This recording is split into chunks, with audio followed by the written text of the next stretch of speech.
खुशियों का कोई भी त्यौहार हो, शादी ब्याह या ईद उल फितर है।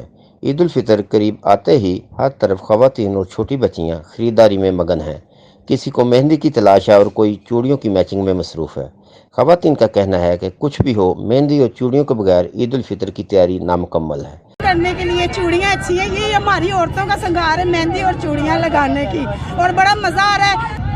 ईद के लिए मामा के साथ चूड़ियाँ लेने आए।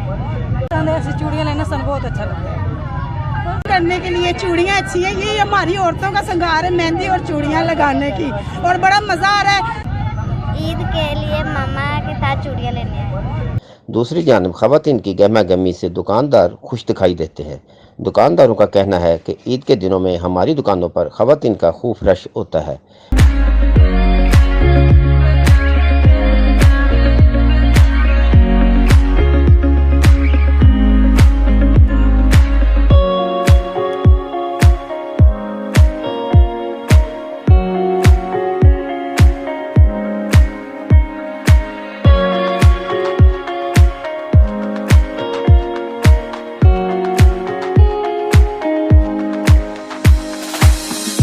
बाज़ारों में हर तरफ लगे चूड़ियों के स्टॉल खूबसूरत मंजर पेश करते हैं, जिनकी खूबसूरती खवातीन को अपनी तरफ मुतवज्जो करती हैं।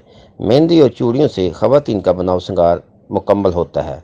दुकानदार भी अपने बच्चों के लिए रिज़्क कमा लेते हैं। चूड़ियों और मेहंदी के बगैर औरत का श्रृंगार अधूरा है, इसलिए ईद करीब आते हुए चूड़ियों और मेहंदी की दुकान पर औरतों का रश बढ़ने लगा। जुवेद शहजाद भट्टी, DNN न्यूज़, हाफिजाबाद।